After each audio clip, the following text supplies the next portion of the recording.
flame on max. I'ma keep it going till there ain't nothing left. Going till there ain't nothing, keep the flame on max. I'ma keep it going till there ain't nothing left. Going till there ain't nothing, keep the flame on max. I'ma keep it going till there ain't nothing left. This is the Dawghouse Sports Podcast. Hello, everyone. Welcome to the Dawghouse Sports Podcast. My name is Adrian. Got my buddy Jacob here. What's up? We got a very good friend of ours. He's been a guest when we were Project 24. Actually, played 500 plus games in the NHL with Vancouver, New York Rangers, the Habs, and the Flyers. Winnipeg's finest. We got Dale Weise. Buddy, thanks for coming back on. I know you got a very busy schedule. You're out in Sweden now, and again, thanks for doing this. Like, it's always a pleasure to have you. Hey, I'm happy to be on here with you boys. With the you got the rebranding, you got the new show. I'm happy to be a part of it. I appreciate it, man. Can I also say, last week, it felt like a contract negotiation between me and you, Dale. Hey, I think you won the negotiation, but I thought it was pretty good. That's awesome, man. How's we were talking before we got on here, but how's Sweden and everything? How was I guess you got your own place down there, and you got everything. Yeah. So how has the transition been from living in North America and kind of living in Europe full time? I know you did a bit in the shortened season. You played in the Netherlands, I think, right? But that was only for a short period of time. But this is kind of for a full year. How has it been so far? It's been good, to be honest with you. The transition life-wise hasn't been that big. You know what? A lot of people speak English here, very good English. I haven't ran into one person in a store where I would ask a question and they couldn't speak English back to me. So that's really been huge. The hockey's the same everywhere. Everybody speaks pretty good English. The coach speaks in English whenever he explains stuff, which is awesome. The transition's been, pretty easy. The food's not that different. You go to the grocery store, it's the same stuff that we'd find in North America. Obviously, you got to work the pricing difference in Swedish crowns to Canadian and whatever it is. I bring out my Google Translator and it does it for me. But nice. The transition's been good, man. It's a beautiful country, and I'm really, really enjoying it. How's the weather? Is it still warm right now, or is it kind of going towards the cool side, I guess, because, we've got the fall hitting around soon. So, it's still nice over there, yeah? Yeah, so I got here August 1st, and it was a little chilly, probably 15, 16, and I was like, wow, this is a little cold for August, but it's kind of stayed the same. We're in the beginning of September now, and it's been the same. It gets a little chilly at nights, but a lot of sunny days and close to 20. So it's been beautiful. Not bad. That's awesome, man. How are the fans? Are the fans very devout? I guess how you were saying. I know hockey fans in Europe, they're crazy. Yeah, they love their sports. So we unfortunately for exhibition games, we don't play in the team's actual buildings. So we kind of meet in neutral spots. So we've been in some some small towns and some, for lack of a better term, some awful arenas that are, they only seat 100, 150 people. So there hasn't been big attendance at any of our games.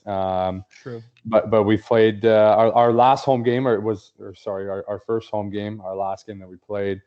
We actually had a pretty decent crowd. There's limits too because of COVID too, so we can't fill the buildings yet. True.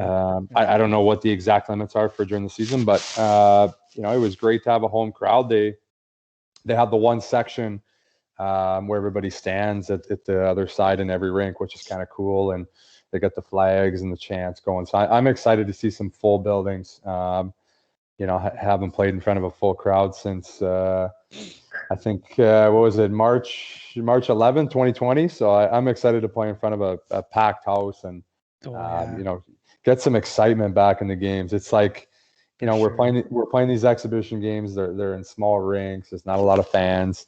It kind of just feels like practice, So it's been a while.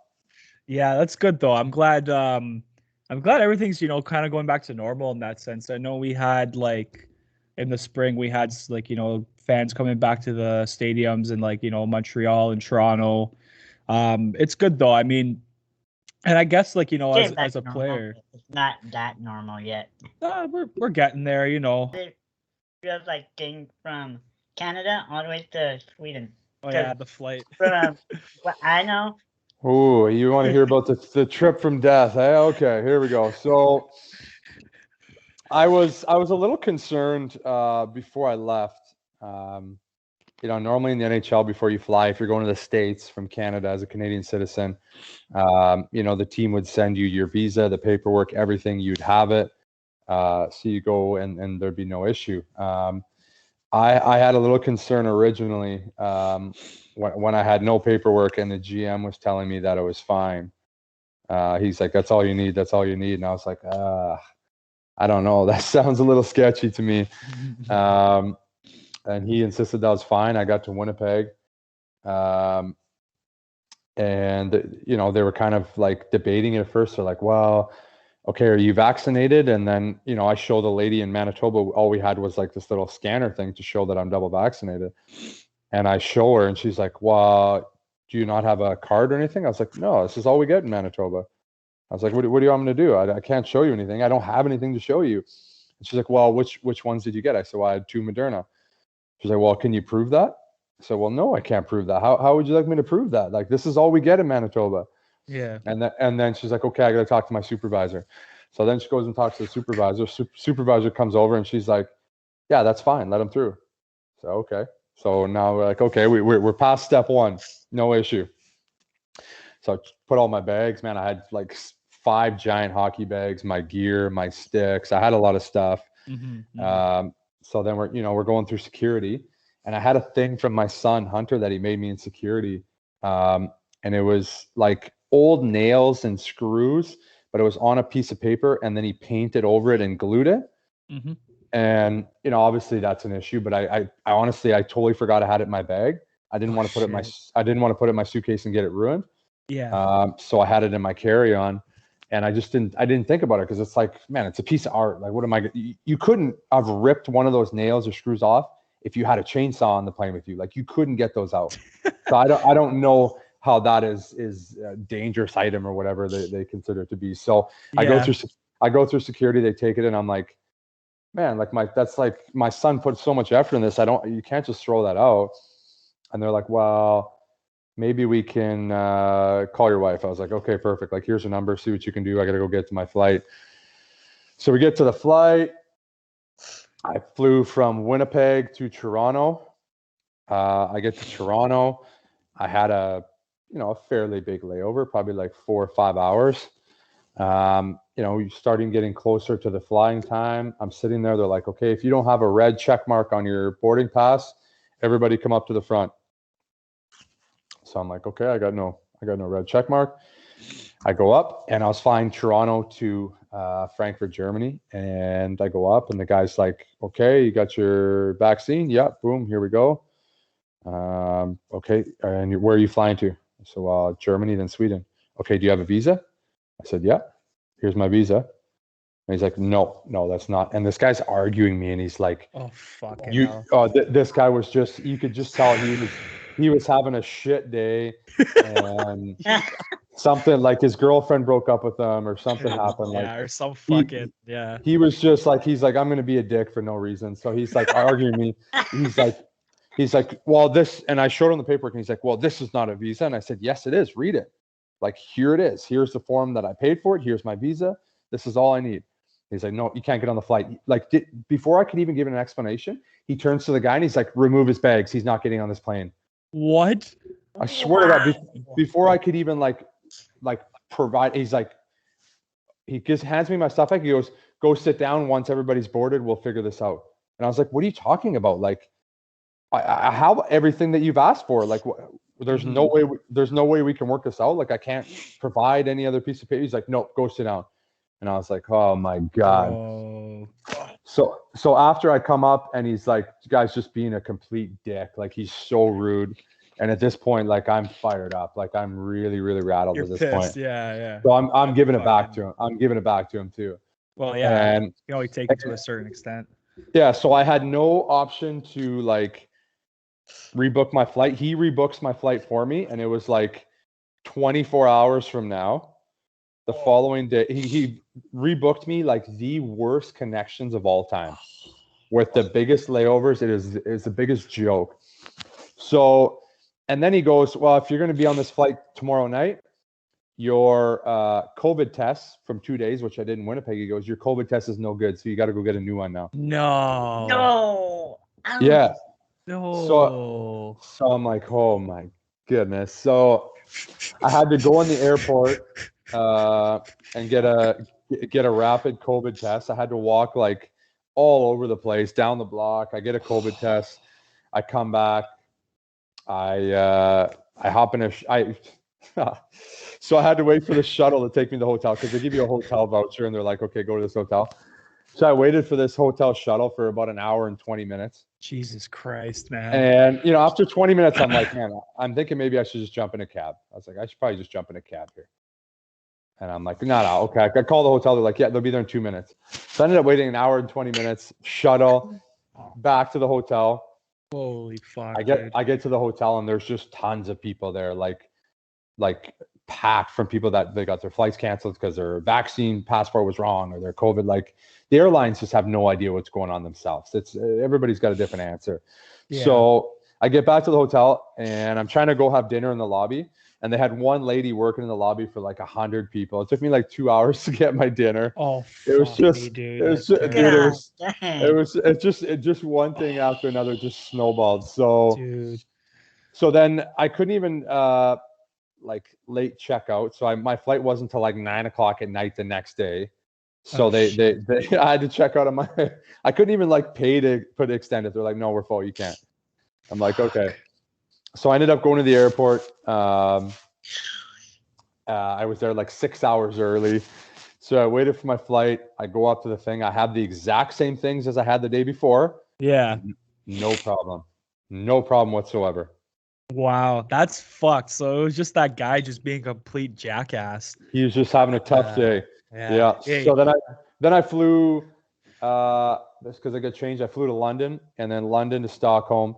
And then I got to Stockholm, obviously, and no bags, no nothing. I didn't have bags for a month, no clothes, no gear, no nothing. Lovely. So that just completed an absolute nightmare of a trip. Fucking hellhole. Holy shit. Hey, you know what I'm thinking? That guy that was giving you a hard time at the airport there, maybe he was a Bruins fan and he remembers you from 2014. He could be. Or hey, it was in Toronto, or he's a fan of the Leafs like Jacob, so who knows? Yeah. Oh, he's calling you out. Oh, no. No. Hey, hands up. Man, that's an insane story, man. It was just When I brutal. saw your Instagram story, I was like, yeah. It was brutal. Just 4 days of traveling, and it was a nightmare. Oh, man. Like, and I was telling Jacob before, like, we hopped on here too, like, my parents and like my brother and I, we went to New York a few years ago for a trip, and like our flight got delayed like 8 hours, like almost a day, and we were like freaking out. I can't imagine all this stuff though. Fuck it. Our flight was delayed for 8 hours, and we were at the fucking airport early. I was like, whatever, I'm getting drunk at the fucking airport. Just crushing beers at the bar, and I'm like, all right, why not? Why not? The fucking thing buzzed up and like walking around. Oh, dude, I fucking hate hearing those stories, man. But I was gonna ask though. I know because obviously you're playing in Europe now. You're playing in Sweden. A lot of the European, I think most of Europe actually, they have the bigger ice surfaces. That's kind of more their standard, I guess, ice. For you, do you like having the bigger ice surface? You know, do you like it more because you have more space to move with the puck? And you know, for a guy, you know, I guess you like to have the puck on your stick a lot. You know, do you like that, or would you prefer? Like, what do you like? What would you say is better? Like, compare and contrast, or what could you say about that for European ice? Yeah, it's interesting. You know, so when I came over here, obviously, you know, skating's one of my my better qualities. Obviously, that's always been a strength of mine. So I figured that would be a benefit. And then, before I came over, I've heard a lot of guys, not a lot of guys, but plenty of guys that played in the NHL for a long time and came to this league kind of said the same thing about it, where there's a lot of obstruction. There's a lot of clutching and grabbing. It's a very interesting style that they play. It's weird. It's low scoring. So it's been an adjustment that way. You would think the more space and the more room would benefit you. But the way they play here, man, is just it's different. There's, like I said, there's a lot of obstruction, and they don't call it. Really, they just let it go, eh? Wow. Yeah, it's crazy, man, because it's a we've played five different teams, and there's some great players, there's some good skill, but the way they play is just, it really hampers the game because there's just so much obstruction, man. Like you can literally cross check and slash guys as hard as you want. Oh. And they don't call it. But you can also go in the corner and you can hold the guy, or you can blatantly, like, if a guy's forechecking, you can blatantly just grab him or get in front of him. Like, you can't forecheck. It's No different, way. man. Yeah, Oh, fuck. it's been really frustrating. And I heard a lot of people say, like, a lot of guys that have played in North America or NHL for a long time, they go to Russia and Switzerland. It's a little more convertible to like North American game, and not a lot of like high-end imports come play in Sweden, and that could be one of the reasons, I would think. Wow. Okay. Yeah. That's I mean, do you like? Because again, you're obviously your speed has always been your one of your biggest like attributes. Yeah. Strengths. Yes. So yeah, I guess like I guess you use that to your advantage in a way, right? On a bigger ice surface, so you probably like to move around and.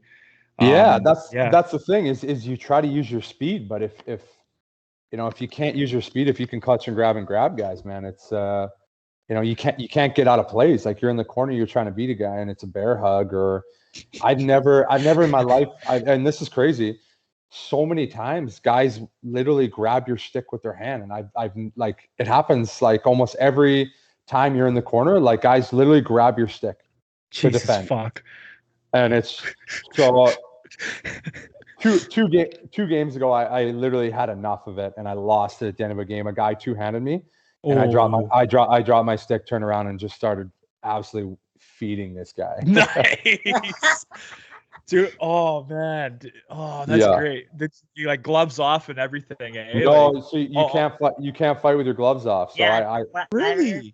So there's no fighting in this league. So that's another thing that. There's no accountability, so you can slash and hack. There's no fighting. That's fucking wow. So it really allows a lot of guys to play a lot tougher than they are. Yeah. And I think there's a lot of altercations where guys just stand there and punch each other in the head, and it's like, well, I know you don't have to stand up for yourself. So yeah. So it's interesting. So I kept my gloves on because I knew I didn't want to get suspended. True. But 3 games.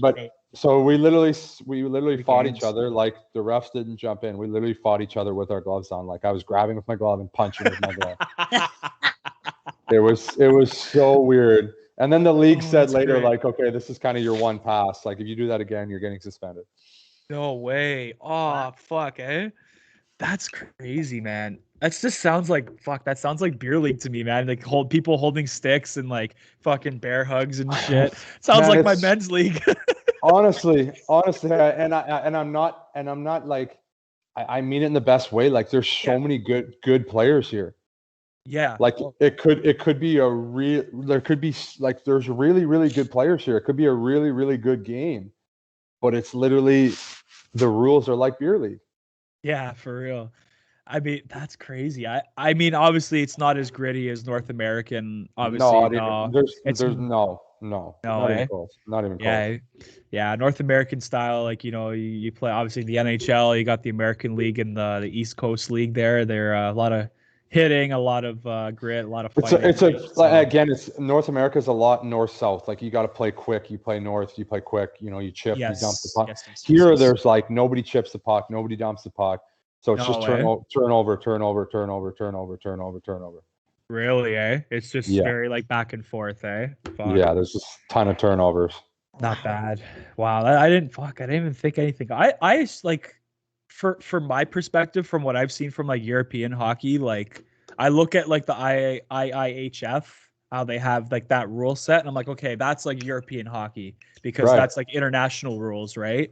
But Right. like, but yeah, no, I didn't And realize how and, and, and again, that's why I'm surprised too. I think Sweden is very, very different from a lot of the other leagues. You know, when you watch the Russian league, you watch Switzerland, like it's wide open, free flowing offense. Like yeah, that's where, like, you know, that typical European game to me, that's what I would have expected. yeah, And for sure.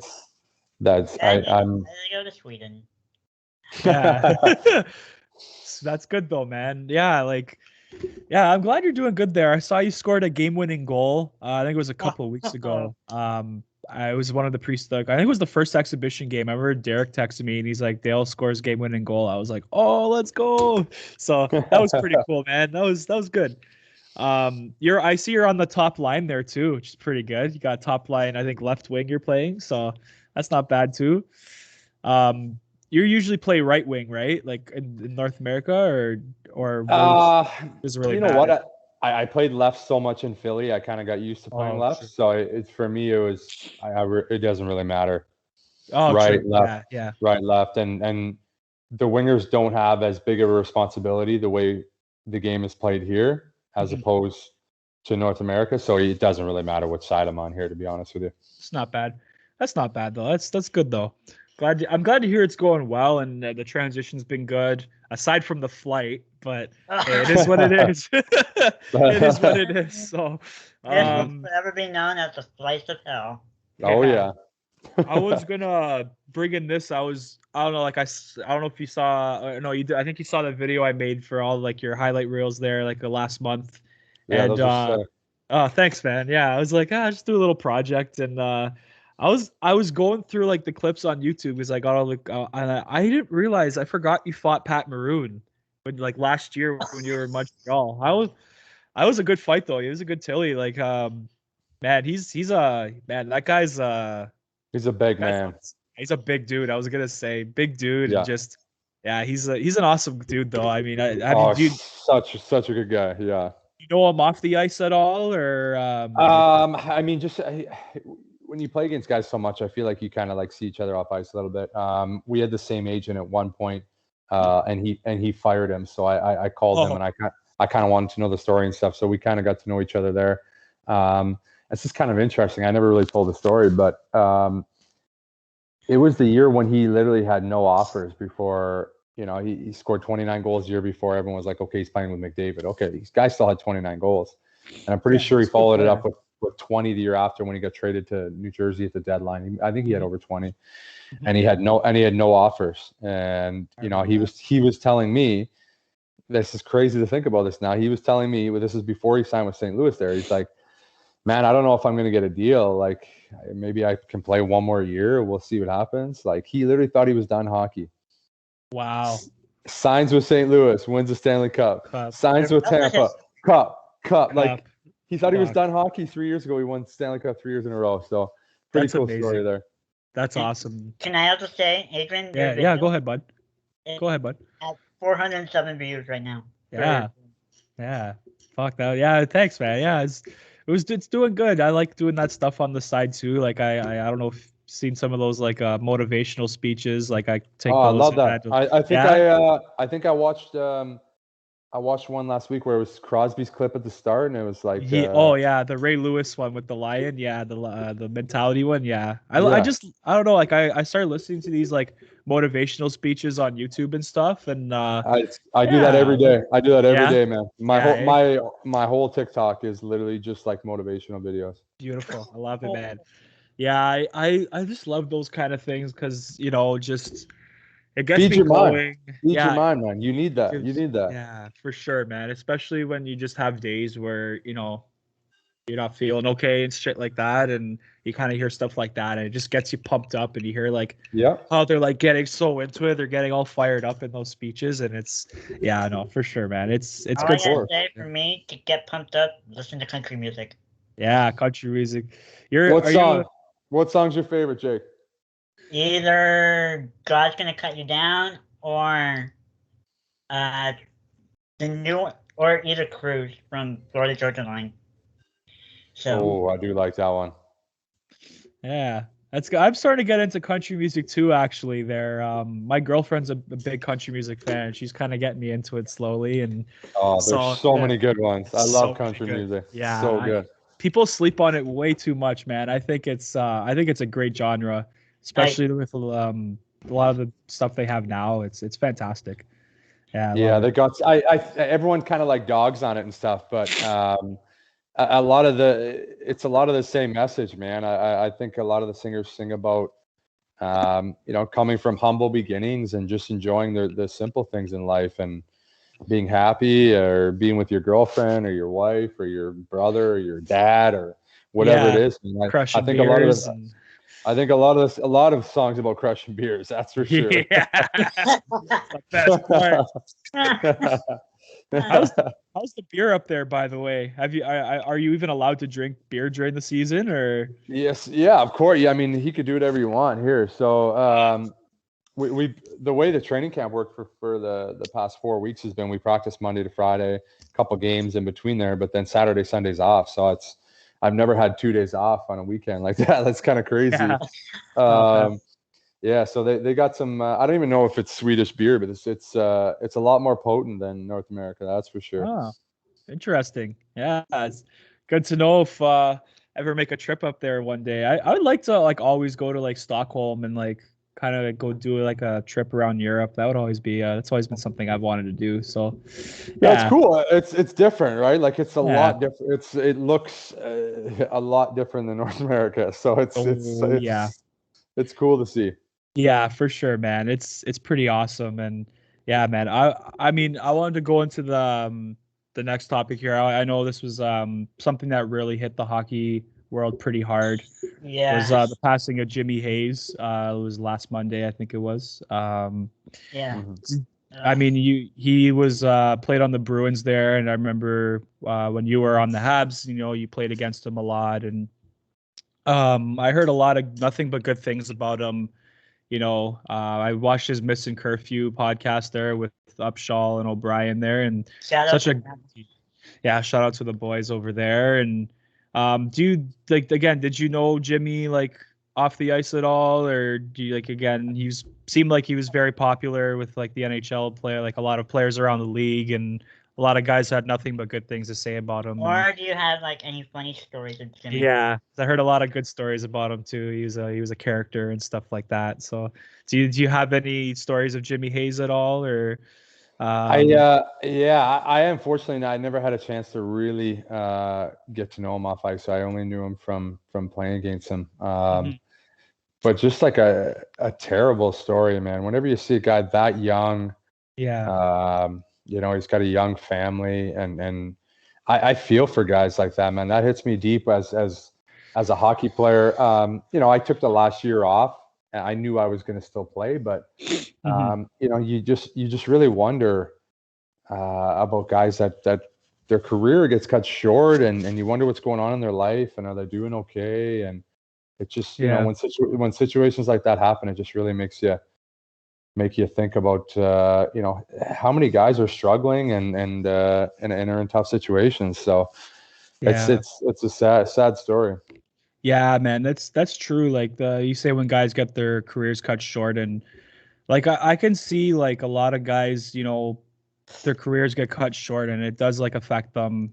And like, I do feel for them just as a human being, right? Not like away from the sport, and just something you love doing, and like you can't keep it going. Like, it sucks, right? And like first, like even when Shawzy had to hang him up, and I felt really like I was like pretty sad for the guy. Like he was always a battler, and just his story, by the way, when like listening to that interview you had with him, like just the story of him like going up, like climbing the ropes, was just very inspiring. And seeing a guy just battle for every little inch of success he's had, and it just it sucks to see like guys like, and I see a trend, like I don't know, I kind of noticed this, like a lot of guys retiring younger in the NHL lately. I don't know I don't know if maybe it's like because the game is really fast now, but like I don't know, I just noticed like a trend of guys retiring a little bit younger, and you just got to always think about them, and I just just as again not just away from the ring, just as human beings, it just sucks to retire, or leave something that you love doing, and hopefully they get, even if there is something that's going on in their life, like hopefully they get the help that they need and stuff like that. And I know you had Carcillo on, and he kind of went on behind the scenes about how the NHL didn't really do shit for him when he retired, and that one And they was kind don't, of and they don't, man. And yeah, it's sad. You talk about like you hope guys get the help they need, and it's tough, man, because anybody that is retiring now is still kind of from that old school mentality where asking for help is kind of like a foreign thing to do. Growing up, I know in my era, like, from a young age, you're like, you don't show pain, you don't tell anybody you're hurt, and you keep your mouth shut. And that's kind of like that era obviously is changing now, and the world's changing around that. But there's plenty of guys that probably need help and don't have, I'm not gonna say the knowledge to do it, but they won't do it. And I don't think the NHL does enough for guys. I don't think agents do anything for guys. They'll take your money while you're playing. They're more than happy to take their check every month or every year from you. Yeah. But when you're done playing, they don't give a shit. Yeah, they're just like, they don't peace care. out. Yeah. Hey, you're not making me any more money. See you later. They don't give a shit. So they'll grab the next player, right? And that's unfortunate, man, because it's we had a stretch there, where a lot of guys were dying, and it's like, okay, something needs to change. And thank goodness, obviously one is too many, but it's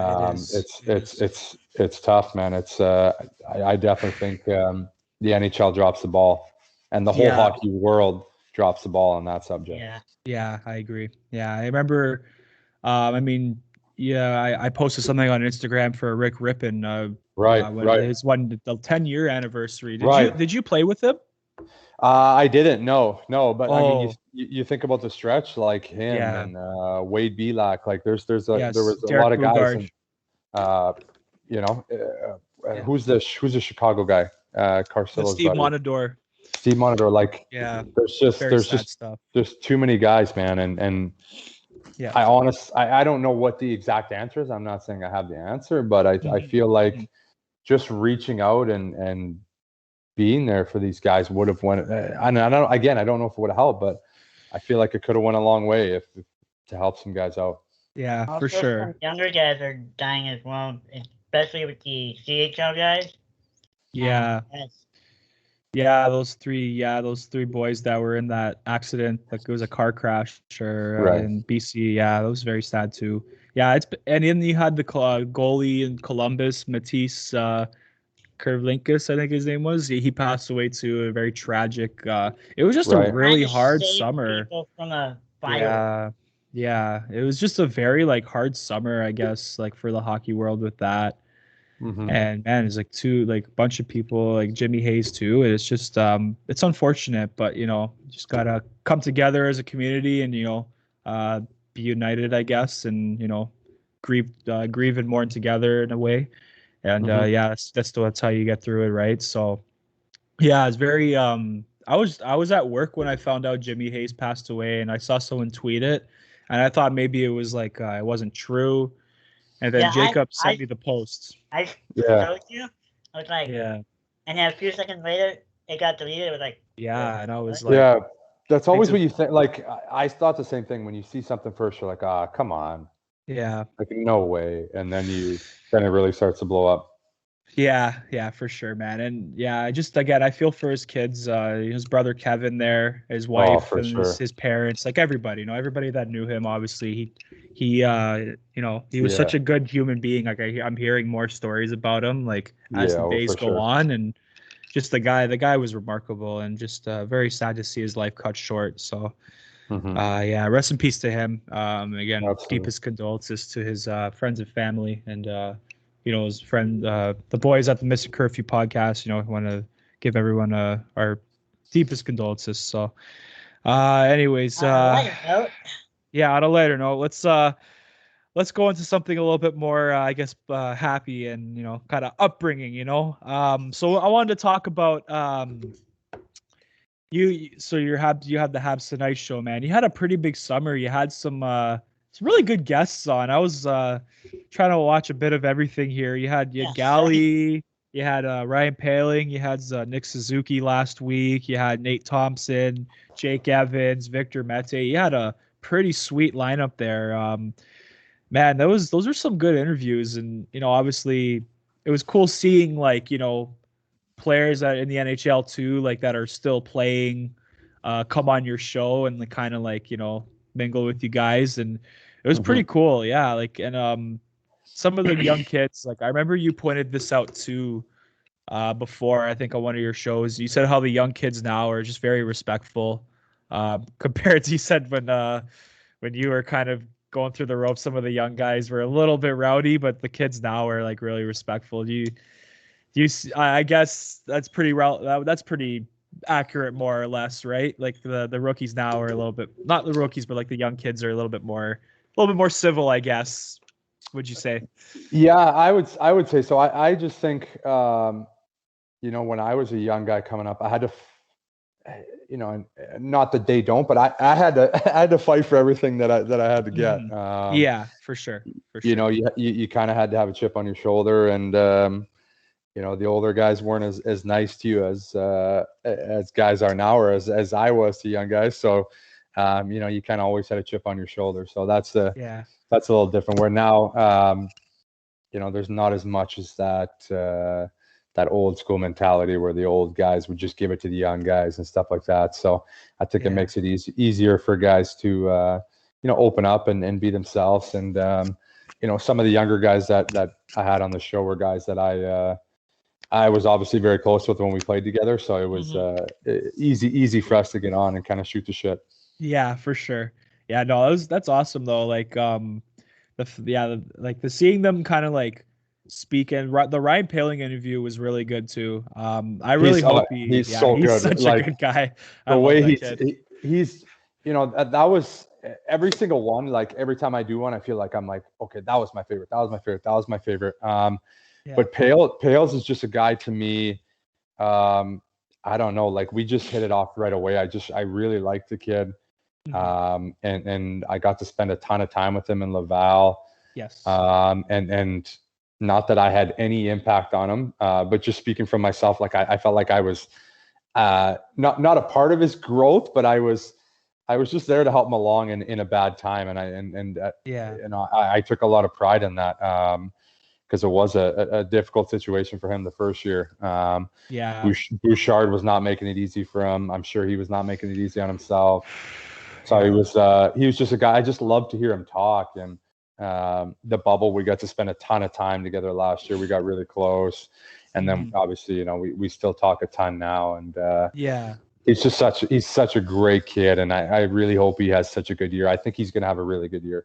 I think so too. I think he's going to make the team. Obviously, with the decision on Kotkaniemi, which I don't think Bergey's going to match. I don't think he's going to match, and it's 5:30 Eastern time is the deadline for the move. So I think Paling's going to make the team. I would personally really like to see down the middle. I'd like to see Suzuki, Paling, Evans, and whoever, maybe Paquette's on the fourth line or whatever, right? Or even if they acquire a center with those draft picks, I'd like to see that would still be pretty sweet. I think Paling and Evans are going to be great players for this team. So, what do you think? What are your predictions for the Habs this year? Do you think they'll be good? I know there was a little bit of a tough offseason. There was losing Weber, losing Danault.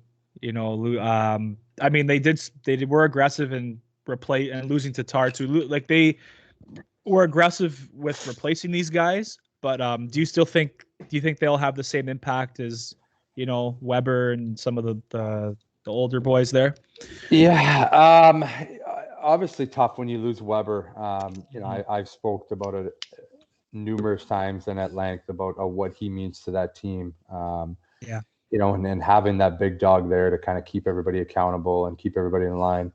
They're definitely going to miss that. You're not going to replace him. But, you know, you look at the guys they brought in, you know, you lose a Tatar, you know, a good offensive player. Him, Galley, and Phil was a pretty good line. Yeah, it was. You know, but if we're talking production wise, okay, you brought in Mike Hoffman. Mike Hoffman's going to score as many goals as he did. There's no doubt. That's that you can hang your hat on that. Like if he doesn't get hurt, he's scoring 25 goals. Like the guy just scores. 30. Yeah, he just scores. He's phenomenal. He just scores, regardless of how he defends or what he does. He scores goals, and that's all you can ask for the price that they're paying him. It's a great deal. Yeah, I agree. He's greatly going to help the power play. And you know, who do you slot him with? Like, you know, if you get him on a line with a Ryan Poehling, like, you know, that's, you know, he's gonna make Tails look good and vice versa. So, you know, I like on the back end when you look at and bringing in a Savard. He's just a solid defender. He just does everything good all the time. You know what you get from every day: shot blocker, good penalty killer, simple, big body. Like, you just know what you're getting. And the style obviously is going to change. When they're in the playoffs, they were like pounding teams. But now when you get in the regular season, it's a little different. But still, like, you know, you're going against Edmondson and Petrie and Sherratt and Savard. Like, these are big body guys that wear you down. Like, that's a team you don't really want to go in the corners with. And, Absolutely. And I like the way they do that. So, you know, I think Suzuki, this is a year for him to really explode too. Not that he hasn't, but I really, really feel like he's going to take it to another level completely and consistently this year. You know, the rumor is Pricey is going to be okay for the opening of the season. So I'm, you know, that's a positive. And you got Jake Allen again in the mix. So I think they got a great team. I just, when I look at the division, you know, are they better than Tampa? Are they better than Florida? Are they better than Toronto? Like, I think they're a good team, but I don't know. I don't think they're better than. I don't think they're better. Three. I don't think they're better than any of those teams. Are they better than Boston? Yeah, I'd say they're better than Boston. That's a hot take, but I think they could be better than Boston on paper. Toronto, but I don't know, but from what I heard, Toronto's looking good too. Don't sleep on the Leafs. I'm thinking Toronto might be missing the playoffs. From what? Toronto's not missing the playoffs. No freaking way. They're a good team. Like, again, like, I shit on the Leafs a lot, like on Twitter and shit, but like, for sure. But you got but they're good. Call it what it is. Yeah, exactly. Call it what it is. Their regular season, they're great. You can't deny it. Oh yeah, they were unstoppable last year in the regular season. Fuck. Yeah, they were like. It's gonna happen again. You're not gonna see Matthews and Marner come in and choke, and it's not gonna happen. They're going to continue to put up their points. They're going to score. Their team's going to be good. I think they're going to – one thing I remember you brought up too, I think the Leafs are going to eventually, you know, be successful, because I remember you brought this up too, was with Tampa, right? For years, they were kind of known as the perennial chokers, and they kind of, you know, they just kept the core the same, and then they learned every year about each other, learned every year about what they can do better and shit like that. And now look, back-to-back Stanley Cup champions. So I'm telling you, the Leafs, they've added some good players in the offseason too. Yeah, they kind of altered the team. Yeah, and pretty good. I mean, they were up 3-1 in the first round. Okay, they choked, but who knows how far they could have gone if they won. They win that series, you never know. So I like the fact that the GM is kind of stuck to his guns. Everybody's trying to trade everybody off that team, and he's sticking to his guns. Dubas is like, I got my guys. I paid, you know, a ridiculous amount for a lot of them, and I'm sticking with them. And I respect that. He also added some good. He also added some familiar pieces as well, because it's the Stephen Reed Greyhounds. So. Yeah, I'm telling you, they're a good team. I think eventually they're gonna get it going. And again, all the money they invested into that core, you don't want to get rid of them just like that because like of a few bad years. Now, like, you know, if Matthews, Marner, those guys are in their late 20s, or maybe in their 30s more per se. Right. A little bit different, but like, they're still young. Like, Jesus Christ, they're only like 4 or 5 years into the league, not even, I think. And yeah, you just got to let them just develop, like Tampa, right? All those years when, Stamkos was either not in the finals, choking in the third round of Tampa, or the first round was when they got swept by Columbus. Eventually you're going to do it. It's just, you just learn more about the team and your teammates, and every year you get better. You just come back stronger, right? So, yeah, man, for sure.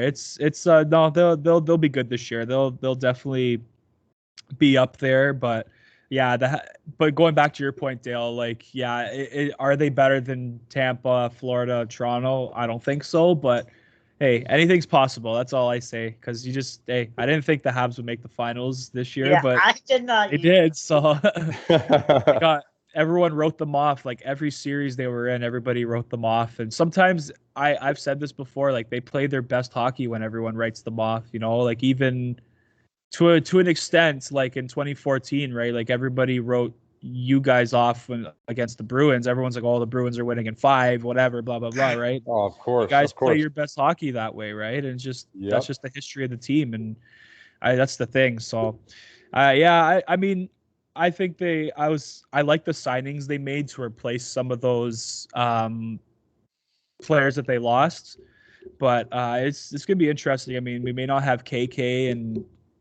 going into the season. We may know Philip Deneau. So a lot of questions up at center, but I trust Bergevin, so I think he'll do the right thing. And he's always got a trick up his sleeve. There's one thing about that guy; he's always got something. You know what I mean? Like, he's never really empty-handed.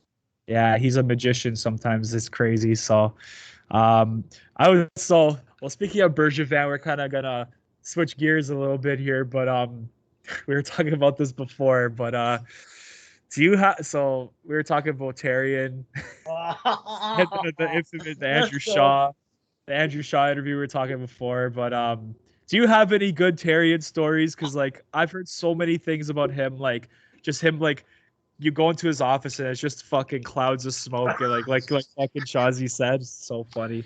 Yeah, I don't have any like funny lines, but I had 20 of those meetings where, he was a guy that wouldn't necessarily single guys out in front of the group. He would always bring you into the office one-on-one, which I totally respected.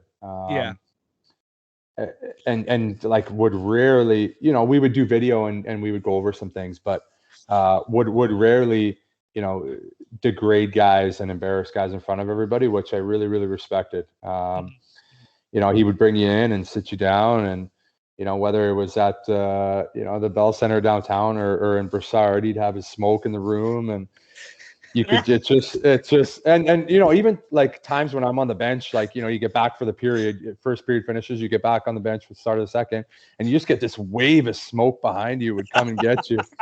And you look, and there's Michel there. But yeah, he would. And when I heard the Theodore interview, and he was giving it to him, and he's pretty funny.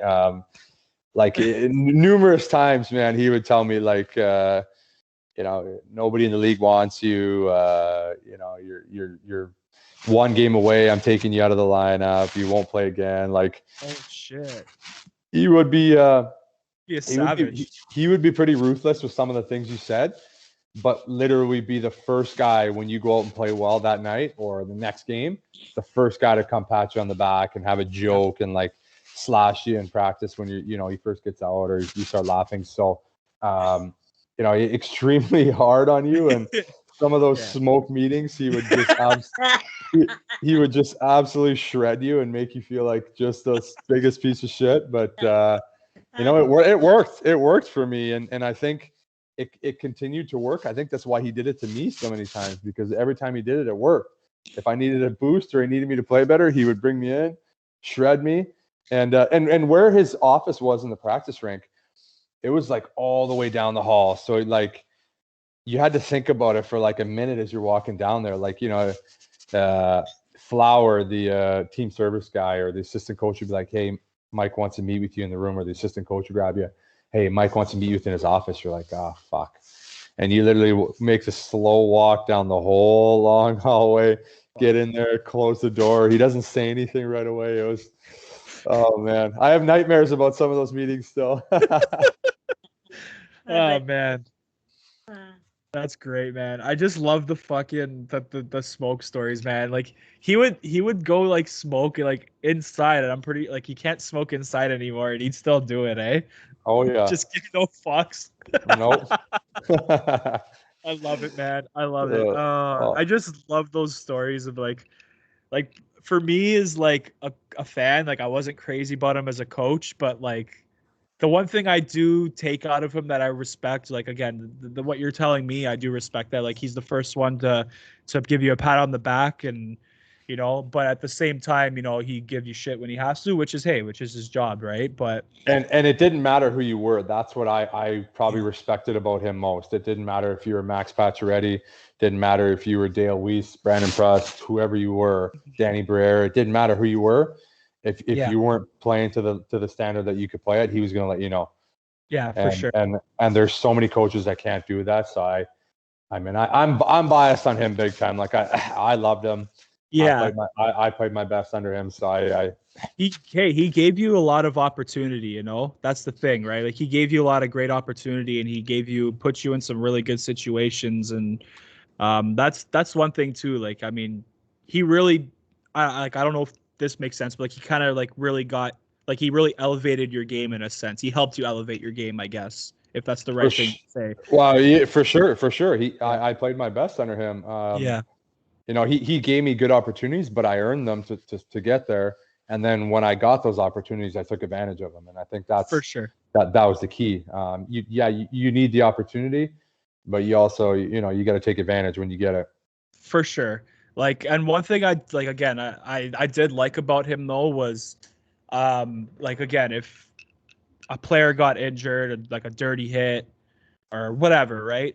You'd see him on the bench like screaming at the ref. Like I remember in the 13 playoffs when Lars Eller got hit, that open ice hit on Eric Greiba, and like Therrien was like the first one like fucking screaming at the ref. He even took it to the post game conference and like for saying, sure, like ranting to the media, and like that's the one thing I did like about him. And I remember PK too. There was the Boston series. It was after Game 1. He got like a bunch of from what I heard, what like happened, like he got like a bunch of like racist like tweets thrown towards him and at the rink too. And apparently like the next day, like Michel like actually like called him into his office and said, hey, like, are you good? Like, is everything okay? Like, I know there's some pretty bad shit that happened. And so like I think he was just like, again, very old school, you know, like you said, like the very old school like hockey guy. And just a lot of them, that's how they coached, right? Like Scotty Bowman was like that. I know Steve Yzerman said he fucking hated Scotty Bowman because, again, he was just a very old school guy, but he brought the best out of him, right? And he helped him get to where he did in his career, right? 100%. He's one of the very few coaches that I had that I felt actually cared about you as a person. Yeah. Which I could say is pretty rare because most coaches really don't give a shit about you. They could care less. They want to win games, and that's pretty much the extent of it. So he you know, you talk about the PK story. I got 100 stories where he did stuff like that, where, you know, you respect him because he does stuff like that. And then, you know, the next day he can scream at you and yell at you because that's the way he coaches, but he could separate his personal life and you actually knew that he cared. And that was, you know, again, one of the many things that I respected about him. For sure. Yeah, man. He was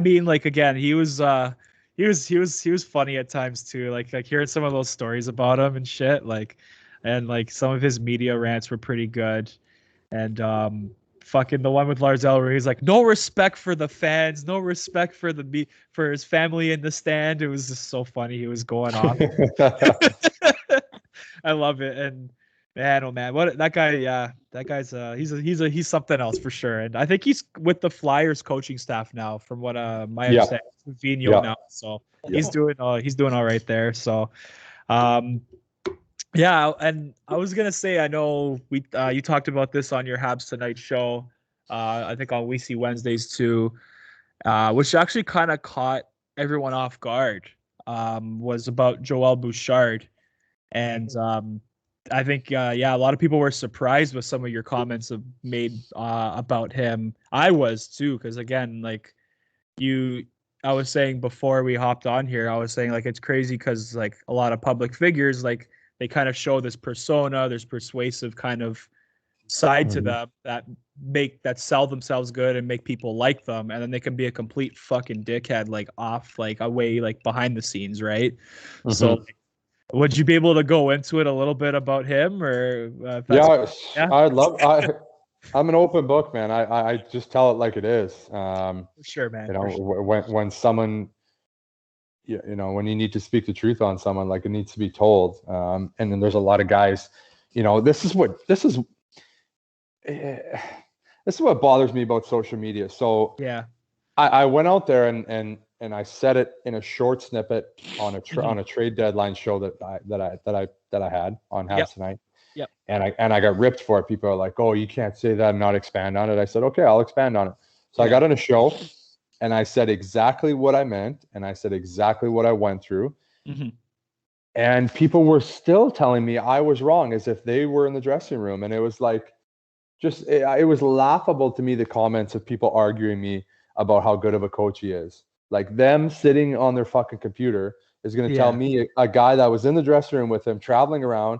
I see the behind the scenes shit that doesn't get posted on the Jumbotron of all of his interviews in between periods and shit. Like, I see the real stuff, and people were still telling me, "Well, you're wrong because Jake Evans and all these people would say he's great." Well, of course they're going to say he's great. They still play in the league.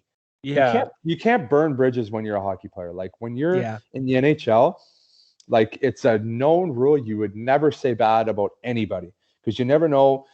Everybody recycles jobs. They get fired here, they get a job there, you get traded there, and now he's coaching you again. Like, everybody knows you just don't say things. And if a guy's an asshole like him, you don't tell the truth, because maybe he's going to be a coach someday, and maybe that's a job for you. So when people are arguing me about it, well, why would these kids say that? Do you think they're going to get on there and tell the truth, or talk about a guy that's in the organization? Like, it just pissed me off completely. But to get back to him, he's just, again, I spoke about Michel Therrien being hard on guys, extremely hard and ruthless, gutless comments. But you could respect it because he cared about you as a person, and he could separate stuff away from the game. Joel Bouchard cares about nobody but himself. That's really all it comes down to. The way he would degrade guys. And again, another thing that I mentioned about Michel, would do it one-on-one. Joel Bouchard would degrade and embarrass guys in front of the team every single day. That's not professional. No. And he would smile and laugh about it. You could tell he got a kick out of it. He enjoyed that. He enjoyed his power over guys. He enjoyed, being in control of 20-year-old kids, knowing that they can't do anything, and he would use that against them. Like, I don't have any respect for people that are in power positions and hold that against people. I have zero. Dictator. I have zero respect for that, and just not a guy, and to me, like, I didn't give a shit when I was down there. I didn't care. I was like, man, I'm not paying escrow. I'm making more than I play in the NHL. Like, what do I care? Like, and I get argued. People are like, "Oh, you're just bitter," and I'm like, yeah, I saw those comments too, and I'm like, this guy fucking played in the dressing room, okay? Like, he fucking knows more than any of us. I'm telling you exactly. And okay, and then they want to say, well, he left, and Montreal wanted to sign him, but he chose to left. Okay, yeah. Do you think he really wanted to leave Quebec, where he was the absolute man and everybody thought he was the man? Yeah, no. Do you think Montreal was like, okay, we'll offer you this, and he obviously thought he was above that and had a bigger offer there, and I'm sure he was like, well, I'm going there unless you match it, and Montreal was like, well, what? See you later, because they know how he is. Yeah, and I don't know if they were enjoying that or if they thought that was good for their prospects. I don't know. But it was just, there was just a lot of weird things that like him going at guys and embarrassing guys in front of the team. Just his, like, man, like, we lost a game one day, and then the next day we got on the bus and it was like a 6-hour ride, and he was like bitter and like pouting at the front of the bus, and Like it was trying to like, and standing at the bus door when guys went to get food and like staring guys down as they're getting on the bus. And it's like, just these fucking like, these like, they're not even like junior tactics. Like my junior coach wouldn't even do stuff like this. So yeah, it just, man, it was just, I don't know. And then he scratched me one game and I was like, okay, whatever. Like I had a couple pops the night before. So you're doing me a favor. I don't have to play today. That's fine. Like, there you go. You're not affecting me very much, buddy. So good for you. And then he like holds this meeting with me and, he's like telling me, he's like, I'm never putting you back in the lineup. And I told Burge that you're finished. And I was like, okay. Oh, fuck. Wow. And I just sat there and to me, it wasn't like a big deal. Like, I was like, okay, bud, you do whatever you want to do. And I played the next day. So it wasn't. Yeah, you know what I think it was? He was probably just, again, it's a scare tactic. I remember you said that too. He tried the scare tactics with the young guys. And with you, because he could. Yeah, with he held that. Yeah, he held that power over guys. Exactly, and you said too as like a well-seasoned vet in the league, and in the NHL, AHL, you're just like, fuck you, buddy. Like this is like, go fuck yourself, right? So, yeah, I was like, okay, doesn't scare you. No, you don't scare me. You don't faze me. You're not affecting my life. Like, yeah, and that's something as like an older guy that you can, that you've been there, you can understand it. But as a young guy, man, like you can't, like you're sitting, you would have so much anxiety at home, like playing for that guy as a young guy. You'd be like, oh man, what is he going to show me on video tomorrow and rip me and like this? Like you wouldn't be able to get away from it. And he would thrive on that. And that's wrong to me. Like I don't think that benefits anybody.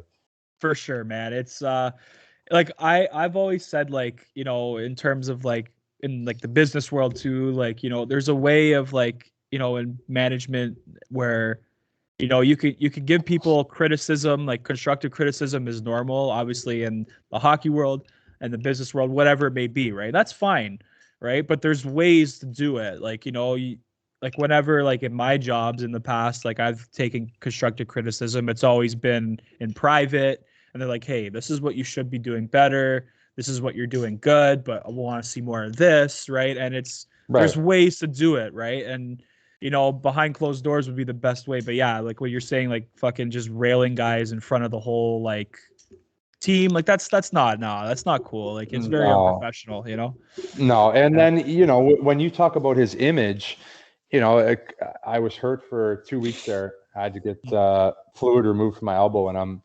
I'm watching from the press box, and in between periods, like it's just nonstop images and videos of himself. Like I don't know who's the marketing team there, but all it was showing Joel Bouchard.